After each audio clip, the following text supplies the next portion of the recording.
President Trump says he wants to label the anti-fascism movement Antifa a terror organization. Trump called Antifa a, quote, sick, dangerous, radical left disaster. It's not clear who or what the government would actually go after, though, since Antifa is not exactly a structured group.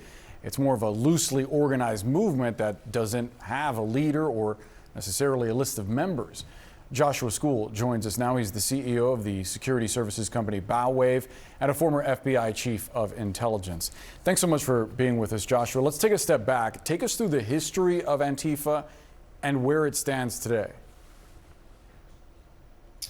Well, I think you've seen the rise of Antifa most recently over the last 5 to 8 years, and really looking to be an anti-establishment movement, and elements within them have certainly conducted or incited violence, like we have seen from other groups that have started and conduct violence and have an ideology.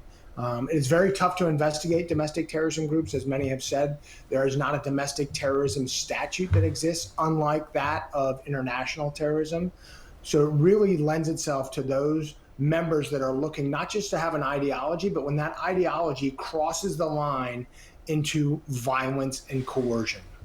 And just to touch on the ideology of Antifa, they have a broad range of view, but they're almost exclusively left-leaning.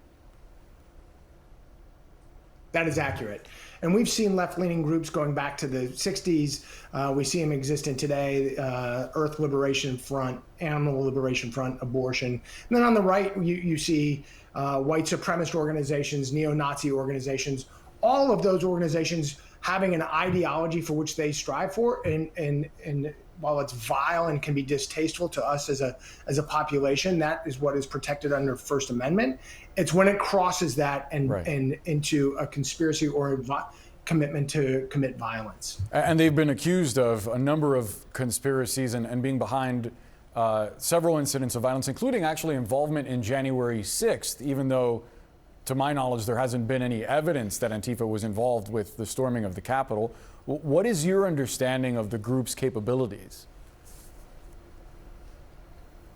Well, Boris, I think you hit it right on the head. It's a loose affiliation and a commitment to a certain ideology. So there is no hierarchy. There is no, unlike we've seen other groups. Now, what is going on in the domestic architecture writ large is they've learned these different groups, whether they're right wing or left wing, that having a hierarchy, having established meetings, having these things allows the government to charge conspiracy, because those meetings coming together under a certain ideology or an loose affiliation or a specific affiliation allows the government to bring in conspiracy charges, which then have to be tied back to discussions about violence and then a commitment to doing that.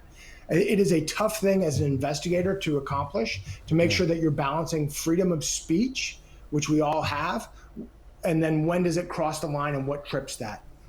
So do you think this designation is more symbolic than it is going to lead to prosecution?